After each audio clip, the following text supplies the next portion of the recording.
Bonjour, bienvenue, merci d'être là. Le premier pas de votre succès, toujours à vos côtés de l'idée à l'action, un service unique pour dénicher des clients pour votre entreprise, le succès de vos projets au niveau national et à l'international. Agence Ami, expert marketing digital et management de projet, vous présente comment maîtriser efficacement le marketing digital de votre entreprise en évitant les erreurs de débutants. Bienvenue. Nous allons de suite commencer par vous présenter les objectifs de cette formation. Nous allons voir, à l'issue de cette formation, vous allez pouvoir identifier les grandes tendances du marketing digital. Vous allez pouvoir déterminer les différents leviers du web marketing qui vont vous permettre de passer à l'action et aussi adresser des messages ciblés et pertinents grâce à la collecte, l'analyse et l'utilisation efficiente des données utilisateurs. Ces données-là qui sont les plus efficaces aujourd'hui pour être pertinents et efficaces en marketing digital. Mesurer la performance de vos actions en marketing digital grâce à différents outils que vous allez pouvoir utiliser. Il y en a énormément, donc vous allez pouvoir les connaître. Donc restez jusqu'à la fin pour pouvoir découvrir tout ça. Vous allez comprendre que la transformation digitale des entreprises n'est plus une option, c'est une nécessité. Et oui les amis, c'est une nécessité. Nous allons voir maintenant la définition, pour aller plus loin. Avant d'aller plus loin, nous allons voir la définition du marketing digital pour qu'on puisse tous s'aligner. Donc la définition du marketing digital, ce qu'on trouve sur Wikipédia, nous voyons que c'est le e-marketing ou web marketing ou marketing digital ou encore marketing électronique correspond à l'ensemble des méthodes, des pratiques marketing sur Internet. Nous avons la communication en ligne, influence et réseaux sociaux. Nous avons l'optimisation du commerce électronique, plus communément appelé l'e-commerce. Nous avons la création de trafic au travers de tout support numérique, ordinateur, téléphone mobile, lecteur de podcast, jeux vidéo et affichage dynamique. Mais aussi les panneaux publicitaires extérieurs et télévision en point de vente. Au sommaire de notre formation, nous allons voir quelques grandes tendances du marketing digital, les leviers du marketing digital, les entreprises et le digital. Commençons de suite par les grandes tendances. Parmi ces grandes tendances, nous pouvons voir par exemple le storytelling qui est sans doute le premier élément stratégique à travailler pour réussir ce marketing digital. S'il n'est pas un nouvel outil de communication, il a redoublé d'importance avec l'essor du web marketing et des réseaux sociaux. On a le storytelling, le live et la transparence. Le storytelling est souvent mis en exergue, un désir de transparence, de dialogue avec les communautés et de partage de valeurs communes. Maintenant, nous avons un changement de la communication qui s'opère plus maintenant par une communication up to bottom de la marque vers les consommateurs à une communication bottom to up, voire bottom up par la marque et le consommateur. Partagez la vie interne de votre organisation, levez le voile, votre équipe, coulisses de production, les événements internes. Même si la publicité dans sa forme classique existe toujours, les entreprises prennent de plus en plus la parole en sollicitant directement leurs utilisateurs, en les invitant à co-construire des histoires, en dévoilant toujours un peu plus d'elles-mêmes. Donc là, nous allons voir par exemple les éléments les plus pertinents. Vous devez quand même mettre en avant les événements externes, lancement de produits, les partenariats, les after-work, les conférences. Il faut imaginer des histoires engageantes, des récits de marque pour convaincre et séduire tout l'enjeu du storytelling. C'est pourquoi qu'il soit pertinent et impactant, il faut puiser dans l'histoire de l'entreprise, dans son ADN, dans ses valeurs et dans le but de produire un récit cohérent et vrai. N'inventez rien, surtout pas. Mettez en scène votre passé et votre quotidien. Valorisez l'expertise de l'entreprise sur son secteur d'activité ainsi que ses produits et services. Donnez la parole à vos clients pour qu'ils s'expriment leur satisfaction. Considérez-les. Affichez vos réussites. Donc faites vraiment transparaître les valeurs de la marque. Voici, nous allons voir les piliers. Voici quelques éléments de communication à garder en tête.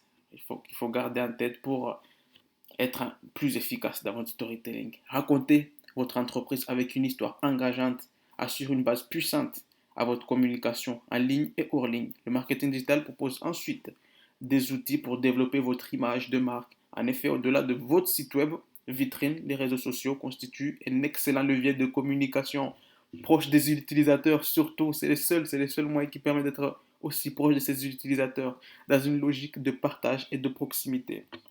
Aussi, il faut favoriser les publications en temps réel ou travailler dans ce sens et les réactions de votre communauté qui peut se sentir en phase avec les valeurs de votre entreprise. Notons qu'aujourd'hui, les amis, la génération des millennials, c'est surtout les personnes nées entre les années 80 et 2000, recherchent de plus en plus à vivre une expérience plutôt qu'à consommer un simple produit ou un service. Pensez-y, votre entreprise a vocation à les cibler.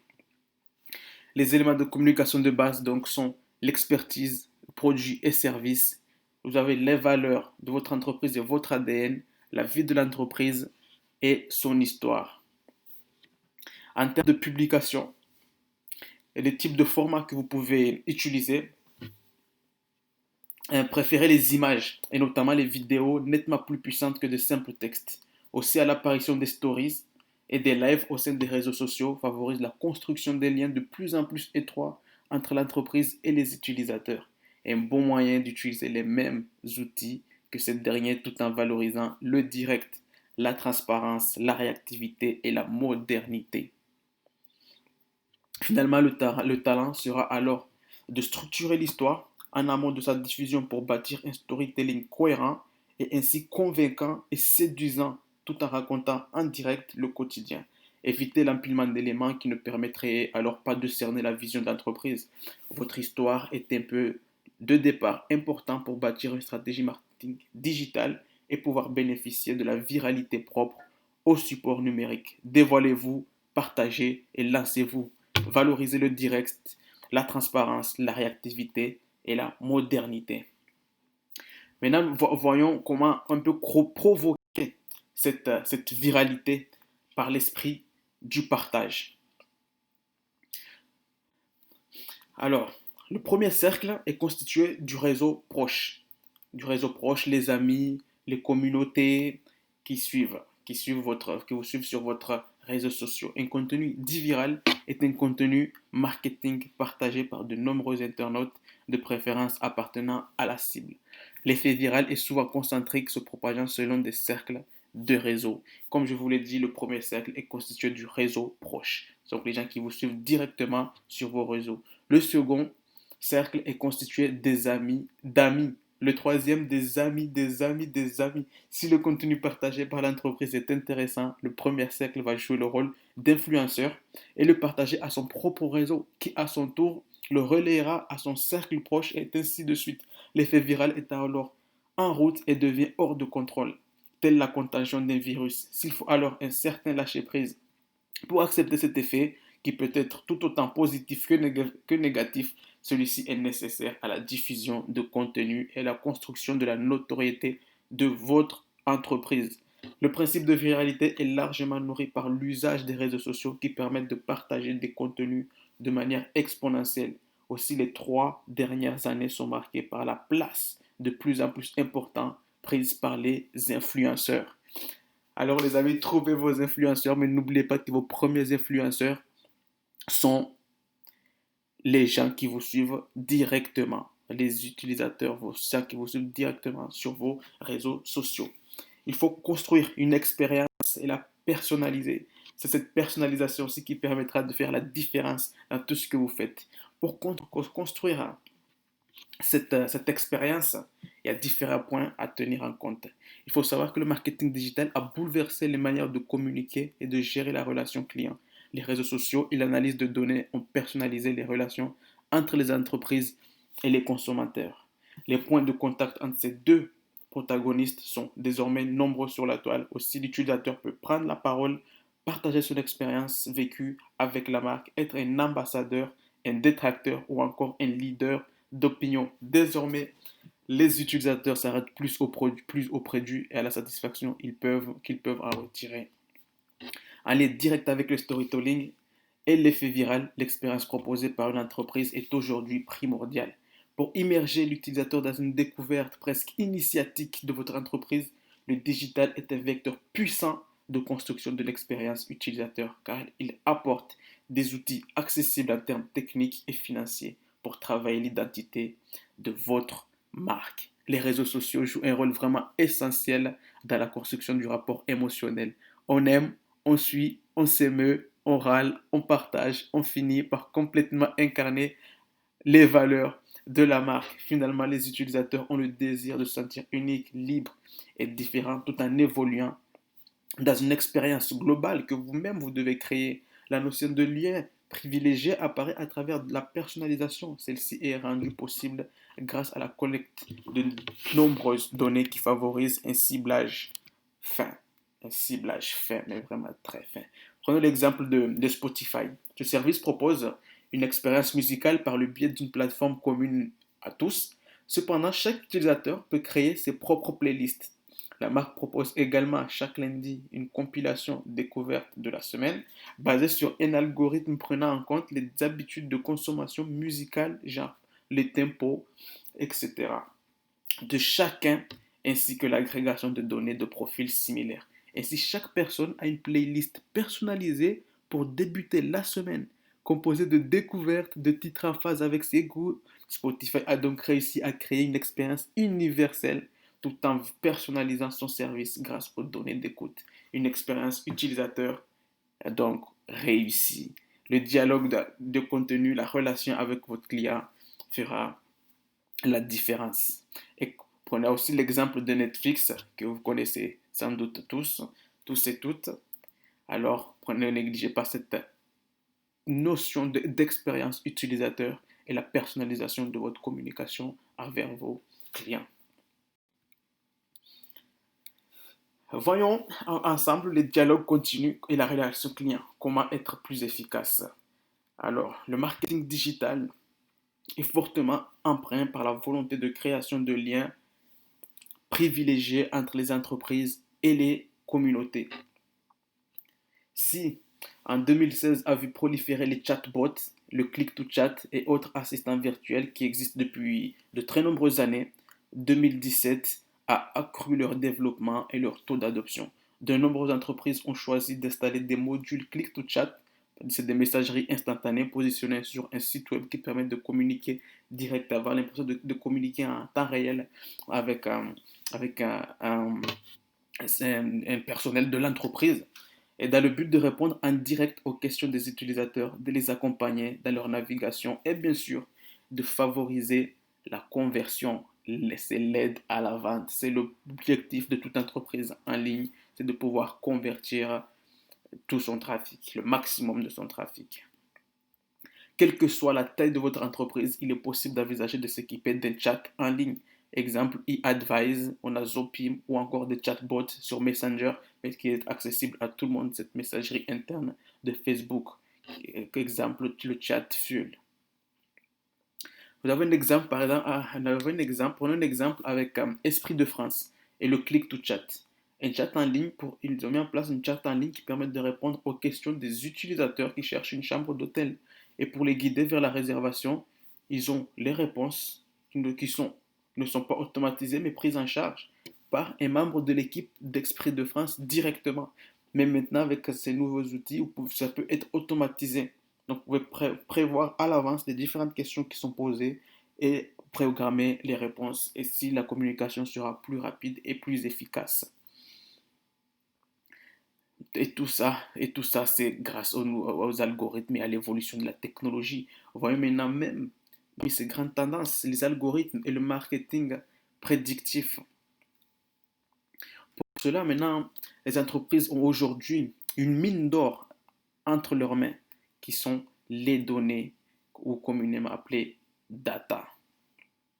En agrégeant ces données, en les analysant, en les croisant, les entreprises ont désormais la possibilité d'imaginer des scénarios d'usage et d'anticiper les comportements d'achat. C'est ce qu'on appelle le marketing prédictif. Cette technique permet d'adresser le bon message à la bonne cible via le bon canal de communication. Le marketing prédictif cible les utilisateurs en fonction de leur comportement passé et actuel. Dans un objectif de maximisation des ventes, le marketing prédictif constitue chaque jour un enjeu plus fort pour les entreprises qui ont affaire à une quantité immense de data. Une bonne analyse de ces données favorise l'éclosion de scénarios marketing efficients associés à des actions réalisées par l'utilisateur. Qu'elles soient issues de leur CRM, les Customer Relationship Management, qui permettent de gestionner la relation client en français, ou encore des parcours de navigation sur le web, elles favorisent une connaissance fine des utilisateurs. C'est ça ce qui fait que c'est le marketing prédictif. Donc, mais maintenant, nous avons aussi le trigger marketing qui est appelé le marketing de déclenchement. Cette partie du marketing, on utilise cette technique, ces algorithmes, pour adresser un message en réaction à un comportement du consommateur, déclencheur de l'action marketing. Il s'agit par exemple d'adresser une publicité ciblée à un utilisateur qui vient de visiter votre site web pour la deuxième fois cette semaine ou d'envoyer un email marketing 3 jours après qu'un utilisateur ait consulté l'email précédent. L'automation marketing, elle, englobe l'ensemble de ces techniques lorsqu'elles sont gérées via des processus automatisés. Il est plus efficace de gérer l'envoi des messages en réaction à un comportement en manuel ou par coup. Ces processus doivent être segmentés et automatisés par des outils. C'est ce qu'on appelle le workflow. Alors soyez efficaces, progressez petit à petit.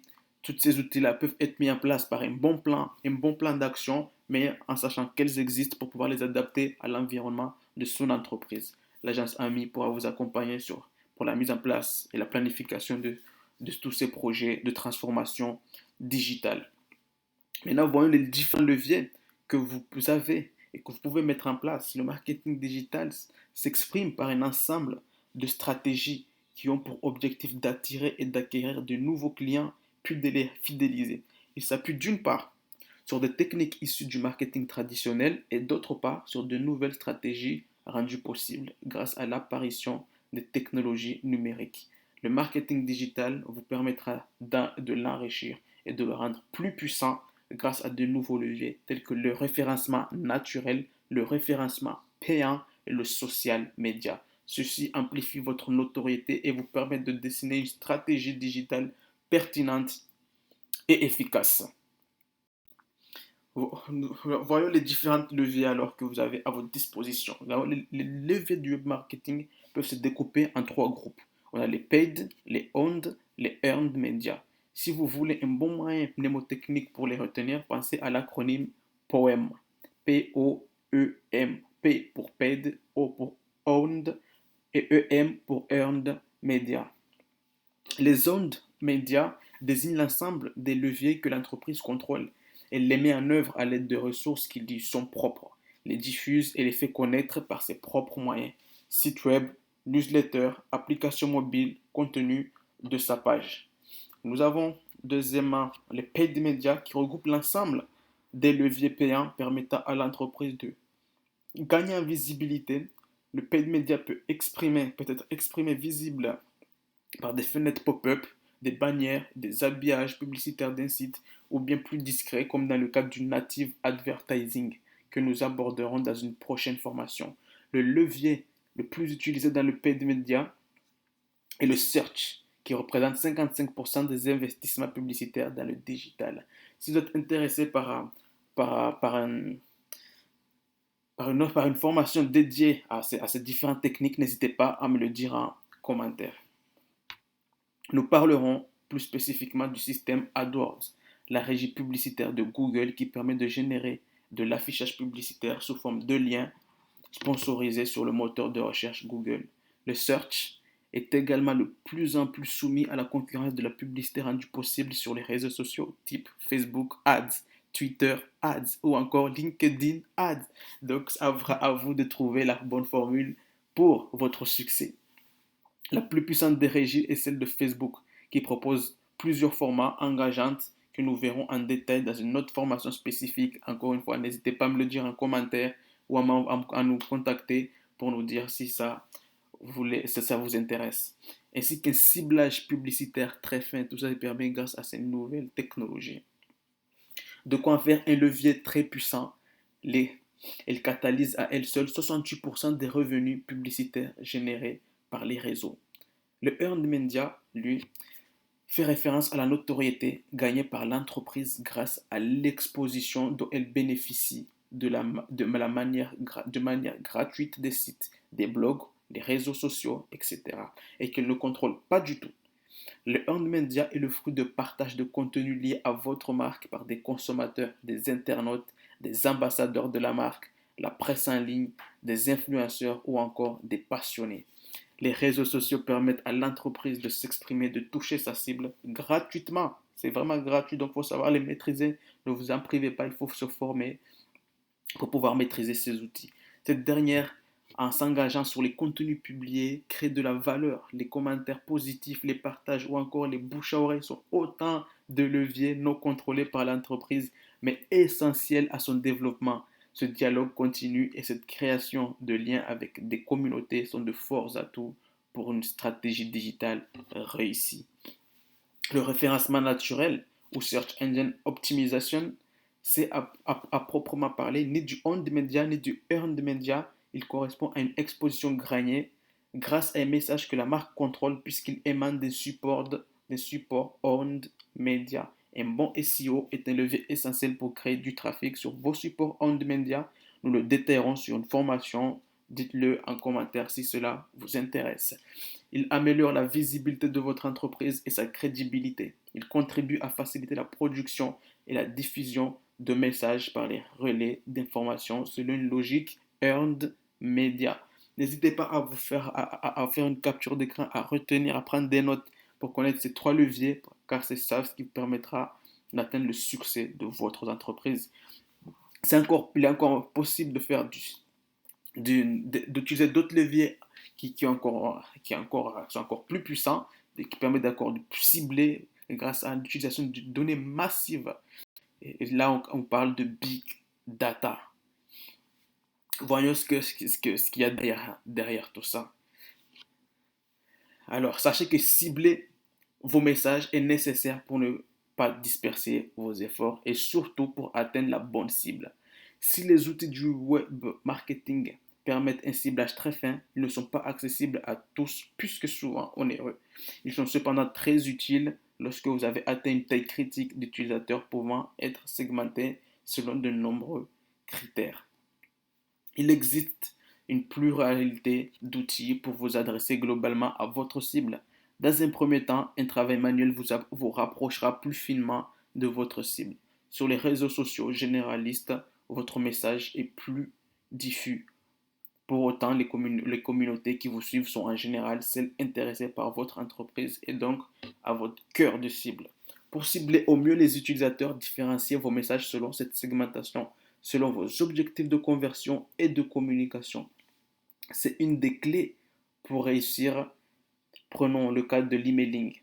Allez vous adresser le même message à un internaute, qu'il soit client occasionnel, client régulier, prospect chaud ou simple visiteur? Non, car vous êtes en mesure de qualifier la base de données que vous construisez. L'efficacité de votre stratégie réside en partie dans votre capacité à produire des messages ciblés, personnalisés par groupe, voire individuels.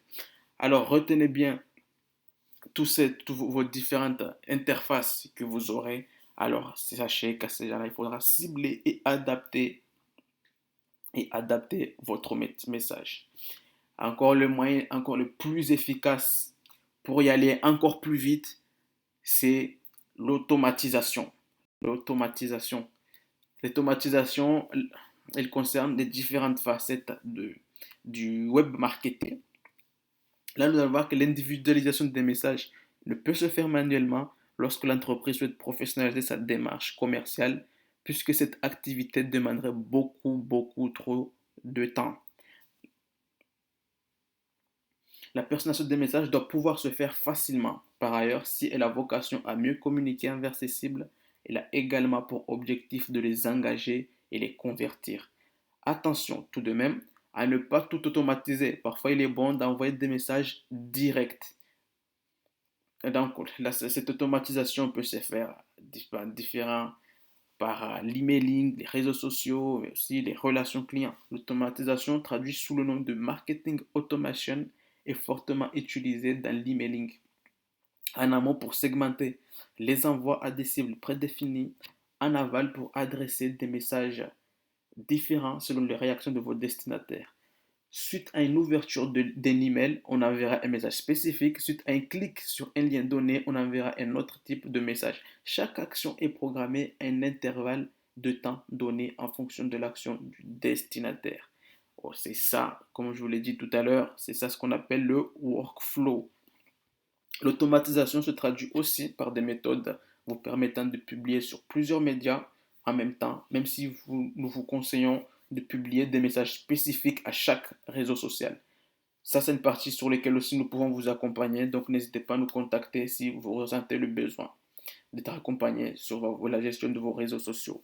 L'automatisation peut se révéler être une pratique utilisée par des acteurs qui ont peu de temps, mais l'envie d'être présent. Mesurez tout de même les taux d'engagement et privilégiez la qualité à la quantité. L'automatisation se développe également dans les espaces de conversation privés entre l'internaute et la marque, notamment via Messenger. Les marques intègrent de plus en plus de chatbots qui permettent de gérer des conversations simples lors de la prise de contact, de qualifier les types de demandes, d'automatiser les réponses à des questions simples, horaires, coordonnées, etc. et libèrent ainsi du temps aux collaborateurs. Donc, une fois que toutes ces parties-là sont gérées, que vous avez collecté vos données, que vous savez comment les gérer, que vous savez comment cibler vos messages, il y a aussi une notion très importante à prendre en compte qui est la gestion des données personnelles. Il ne faut surtout pas la négliger car en tant qu'entreprise, cela peut nous coûter très très cher. Dans le marketing digital, la gestion des données personnelles constitue une problématique importante et concerne toutes les tailles d'entreprise. De la collecte d'informations via un formulaire de contact, du paiement en ligne pour l'achat d'un produit ou service en passant par l'envoi d'emails marketing, vous y serez très rapidement confronté. Les dérives soulevées par bon nombre d'associations et d'institutions qui militent pour un Internet plus respectueux des données personnelles, on a l'ACNIL, l'Institut de la souveraineté numérique. L'internaute se montre de plus en plus réticent à fournir ses données et sa défiance grandit. Face au manque de transparence de certaines pratiques du marketing digital, recevoir par exemple un email d'une entreprise à qui nous n'avons pas laissé notre adresse, être suivi sur une dizaine de sites différents par une publicité pour un produit que l'on a consulté une fois, ça nous arrive souvent, ça arrive à tout le monde. Donc, ce sont autant d'exemples qui exposent l'envers du décor du marketing digital et la puissance du ciblage lié à la collecte de données, l'agrégation et l'utilisation des données personnelles. En tant qu'internaute, les traces que vous laissez au quotidien suite à vos passages sur chaque site web sont autant d'éléments servant à vous identifier, à vous reconnaître et à mieux vous cibler. Retenez que la transparence est un très bon rempart à la défiance des internautes et le meilleur allié pour développer une image de marque. Donc prenez en compte la gestion de vos données personnelles, appuyez-vous, lisez la RGPD si vous voulez être accompagné pour ça. N'hésitez pas à nous contacter, nous sommes votre ami. Donc nous sommes là pour vous accompagner le premier pas de votre succès. Nous assistons aussi à une nouvelle tendance qui est la permission marketing. Vous l'avez sûrement remarqué, maintenant on vous demande systématiquement votre permission pour vous tracer. Nous sommes aujourd'hui entrés dans l'ère du permission marketing, le marketing de la permission. Cette logique de permission va dans le bon sens et apparaît comme une nécessité dans l'objectif de nouer une relation de confiance de long terme avec votre client potentiel. L'expression met en évidence la nécessité de demander l'accord du prospect avant de pouvoir le solliciter. Les démarches prospectives via Internet étant de plus en plus nombreuses. Le législateur, par la voix du CNIL, Commission nationale informatique et liberté, a souhaité instaurer des règles de consentement. Donc les règles, c'est le consentement préalable du consommateur avant l'envoi d'email marketing dans un cadre défini, la possibilité de se désabonner en un clic dans le corps de chaque email marketing. Donc si vous découvrez toutes ces techniques, n'hésitez pas, si vous rencontrez des problèmes pour la mise en place de tout cela, nous sommes là pour vous accompagner. N'hésitez pas à nous contacter. Il y a des formulaires. Nous vous offrons un diagnostic gratuit que vous pouvez retrouver gratuitement sur notre site. Et nous vous ferons un retour aussi gratuitement pour à vous donner des recommandations suite à votre diagnostic et suite à notre analyse de votre état actuel. Donc, il y a aussi cette notion de performance qu'il faut bien sûr retenir, car toute action doit être performante. Il faut se fier, il faut aller à l'essentiel. Il faut travailler avec des règles de 80-20, le loi de Pareto, que vous connaissez tous. Alors, pour aussi mesurer le retour sur investissement de toutes nos actions. Le marketing recueille sans cesse des indices précis sur l'impact des actions conduites en ligne. Tout est mesuré et mesurable. En revanche, il reste parfois difficile de quantifier l'impact de ces actions sur le chiffre d'affaires de votre entreprise. Vous avez la mesure de l'augmentation de la taille de votre communauté, nombre de likes sur une publication, nombre d'ouvertures de votre newsletter, temps moyen passé sur votre site web, nombre de téléchargements de l'application, coût moyen du clic sur votre publicité en ligne, efficacité de votre annonce en rapport du nombre d'expressions, etc. De la mesure primaire à la mesure globale, si nous pouvons parler de big data ou de data, tout simplement. Cette notion devient incontournable pour une entreprise. Il est essentiel et simple de mesurer, collecter, relever les compteurs et afficher l'ensemble de ces données brutes dans un joli tableau. Mais qu'en est-il des indicateurs de performance, communément appelés KPI, de l'analyse et des actifs décisionnels? Nous sommes aussi là pour vous accompagner à la mise en place de vos KPI. Nous pouvons vous aider à mettre en place tous les actifs décisionnels qui vont vous aider à atteindre votre succès et à croître votre entreprise dans les meilleures conditions. Chaque entreprise doit définir des KPI qui auront pour objectif de piloter la stratégie et faire des choix d'investissement humain, financier et matériel. Ces indicateurs sont ainsi à croiser et à regarder dans leur ensemble pour comprendre si les éléments stratégiques mis en œuvre produisent un effet bénéfique sur l'entreprise. Il faut aussi mesurer bien sûr le retour sur investissement. La mesure du retour sur investissement, appelée ROI, aussi importante qu'elle soit, n'est pas chose aisée à calculer. Le marketing digital est très efficace pour attirer des prospects potentiels et enchanter la relation client. Il n'est pas pour beaucoup de secteurs d'activité le meilleur pour conclure la relation commerciale. Donc, n'hésitez pas à avancer pas à pas. C'est le meilleur moyen de pouvoir analyser le retour sur investissement de chaque action que vous mettez en œuvre. Le numérique face au closing. Le numérique, c'est la conclusion d'une vente. Le closing passe par d'autres canaux.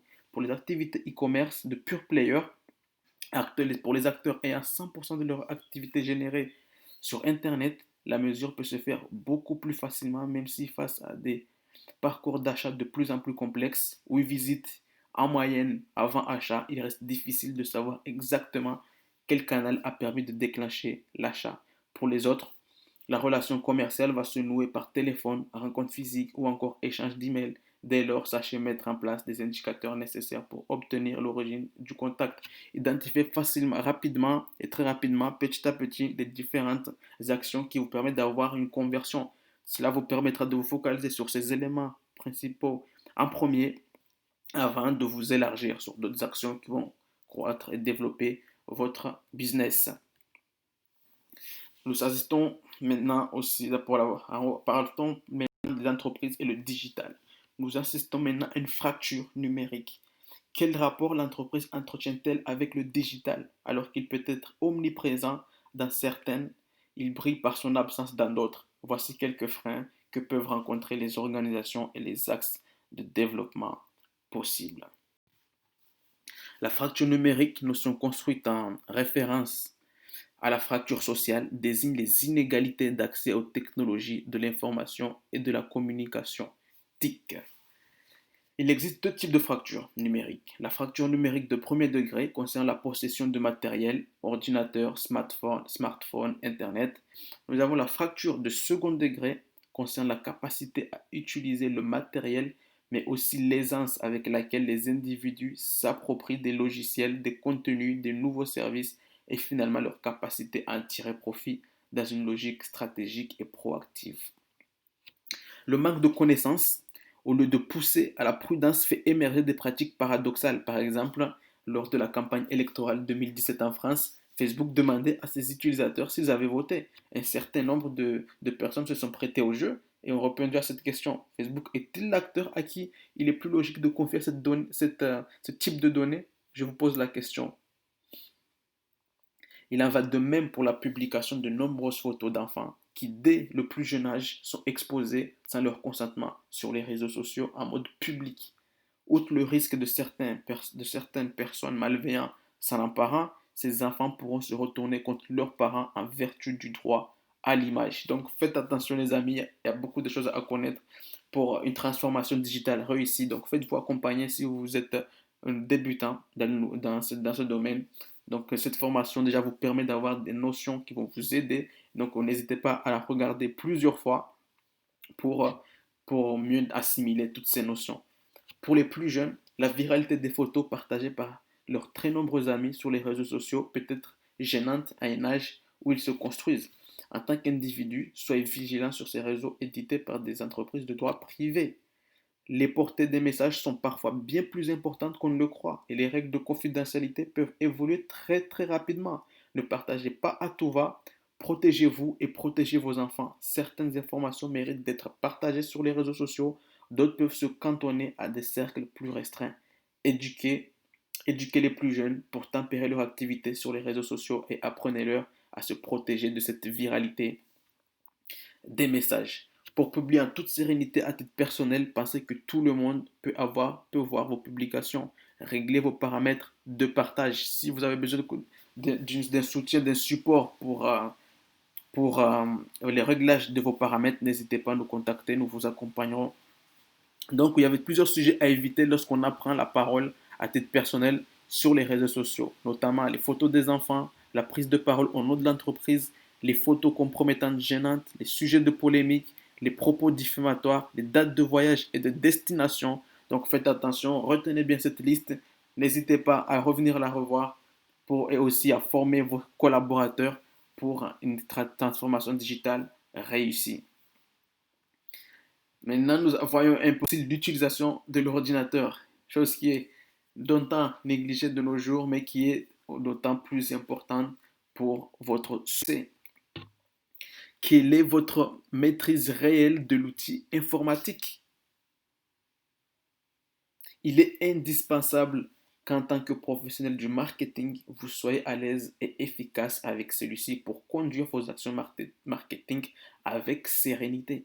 En effet, en entreprise, le matériel informatique est souvent source de stress et de baisse de productivité. Je détaillerai ce sujet un peu plus loin. Dites-moi en commentaire si ce sujet vous intéresse, la baisse de la productivité.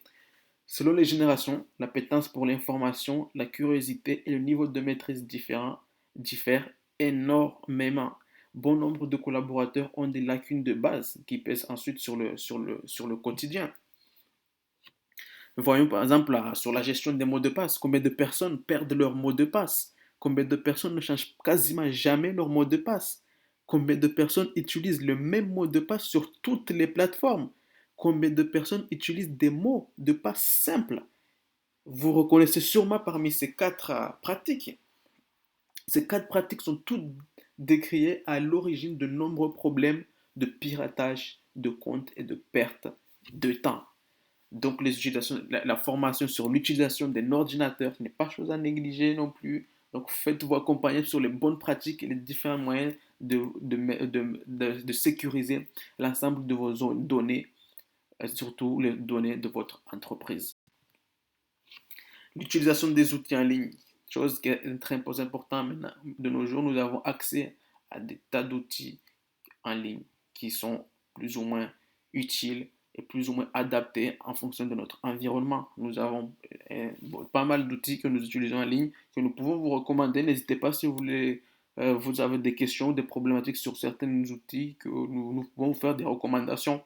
N'hésitez pas aussi à faire le diagnostic gratuit sur notre site www.agenceami.com. Ami s'écrit avec un Y à la fin.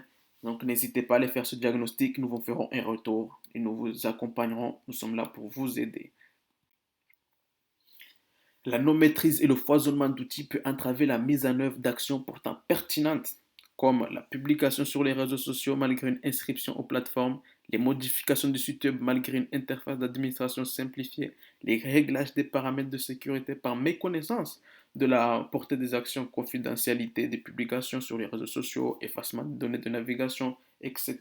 Ce manque de connaissances et d'agilité freine la progression des entreprises en matière digitale puisque les collaborateurs sont peu formés à ces nouveaux usages. Les millennials, normalement plus aptes à s'adapter à ces territoires numériques, ne sont pas forcément les plus aguerris.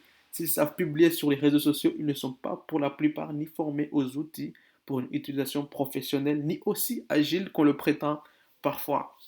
Alors, n'oubliez pas qu'il faut tenir compte et faire attention à l'utilisation de ces outils en ligne, car il y a des paramètres à tenir en compte et aussi à mieux les gérer, à mieux paramétrer votre environnement online. Voyons la transformation des entreprises, des entreprises pour rentrer dans le digital. Hum, Cette transformation des entreprises est très variable en fonction du secteur d'activité. Ces quelques chiffres vont mettre en perspective la faible présence du digital en entreprise et les opportunités qu'il génère là où il est pleinement adopté. Exemple, des chiffres. Là, c'est des données qui sont tirées de Deloitte Small Business Big Technology de 2014. Les PME les plus petites sont en retard quant à la vente en ligne. 11% des PME contre 47% des entreprises de plus de 249 employés. L'introduction et l'usage d'outils digitaux en interne sont également faibles. 11% des PME de moins de 249 employés contre 36% pour les entreprises de plus de 249 employés. Les PME qui utilisent largement les technologies cloud présentent un taux de croissance plus élevé, en moyenne plus 26%, et un taux de profitabilité de plus de 21% que les PME qui n'y ont pas recours. Donc, c'est pas, comme vous voyez, c'est pas négligeable pour une entreprise. L'entreprise doit se digitaliser. Le digital est partout. Pour une entreprise, c'est toute une organisation qui est impactée. Ce sont des métiers, un quotidien, des process et bien sûr des femmes et des hommes. La stratégie de l'entreprise doit donc prendre en compte ces changements structurels et comportementaux. Pour cela, il est nécessaire que la direction en soit convaincue. Cette dernière aura ensuite pour mission d'éduquer les collaborateurs, de les former tout au long de leur carrière, de leur faire comprendre que le digital n'est plus une option, mais une nécessité. Aujourd'hui, il devient compliqué de tout maîtriser. Chaque collaborateur peut, par exemple, prendre la parole sur les médias sociaux et parler de l'entreprise plutôt que d'interdire cette pratique, ce qui est impossible. Formez-les, proposez-leur de construire une charte, identifier les personnes moteurs en interne qui peuvent devenir de véritables influenceurs en matière de digital auprès de leurs pairs. Nous pouvons aussi vous accompagner sur cette restructuration de votre organisation. L'humain est au cœur de la transformation digitale. Le digital apparaît encore trop souvent comme une manière de complexifier les rapports et les process. Pourtant, il ne doit pas être vu comme une solution qui remplace, mais plutôt qui complète l'existant. Par exemple, un tableau physique de l'entreprise peut présenter des objectifs hebdomadaires de chacun. Il est alors plus qu'un outil fonctionnel, il permet de renforcer les liens entre les collaborateurs à chaque début de semaine. En revanche, un outil comme Trello, outil de gestion de projet en ligne, permettra ensuite un meilleur suivi de la réalisation de ces objectifs. Mixer le digital et le réel. Les outils digitaux permettent de faciliter les échanges d'informations et le travail collaboratif. Par exemple, partager des fichiers, des fichiers en ligne sur Google Drive avec X personnes permet à cette dernière d'accéder à un document commun toujours à jour sur lequel personne n'a la possibilité de travailler en même temps. De nombreuses personnes peuvent travailler en même temps.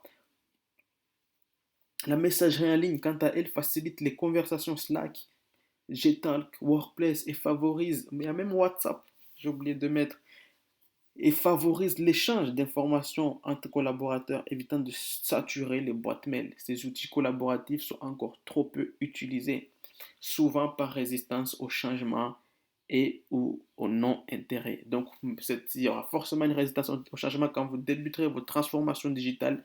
Et nous sommes experts en transformation et en conduite de changement. Nous pouvons vous accompagner sur cette transformation, vraiment de l'idée, partir de votre état initial et vous accompagner votre cheminement à un état final qui vous conduira à une adaptation et à une transformation digitale de votre entreprise dans les meilleures conditions. Alors, ce qu'il faut retenir de cette formation, sachez que le marketing digital s'inscrit dans une relation client transparente, personnalisée et toujours plus proche du temps réel. Les leviers du web marketing se découpent en trois groupes: le owned media, le paid media et le earned media. Le marketing digital permet aujourd'hui d'adresser des messages ciblés et personnalisés aux consommateurs. Le traitement pertinent des données et la maîtrise des outils d'automatisation sont des enjeux essentiels pour y parvenir. La mesure de la performance de vos actions doit se faire de manière suivie au regard d'indicateurs spécifiquement choisis et inclure une mesure de retour sur investissement. Si la transformation digitale des entreprises est déjà entamée, elle demeure très inégale selon les structures et les secteurs d'activité. La formation est une clé pour réduire la dette numérique. Espérons que cette formation vous aura appris beaucoup. N'hésitez pas à nous le dire si vous avez des commentaires, si vous voyez de manière sur lesquelles on peut améliorer pour vous transmettre facilement ces connaissances et vous aider. N'hésitez pas à nous le dire, à nous laisser des messages. Nous sommes là, nous les lirons, nous vous ferons un retour, nous vous répondrons. Merci beaucoup d'avoir pris le temps de suivre cette formation. Merci pour votre attention. Visitez notre site pour plus de conseils et profitez du diagnostic gratuit pour votre entreprise. Suivez-nous sur les réseaux sociaux Facebook, Instagram. C'était le premier pas de votre succès. Toujours à vos côtés, de l'idée à l'action, un service unique pour dénicher des clients pour votre entreprise et le succès de vos projets au niveau national et à l'international. Agence Ami, expert en marketing digital et management de projet, vous a présenté comment maîtriser efficacement le marketing digital de votre entreprise en évitant les erreurs de débutants. À très bientôt.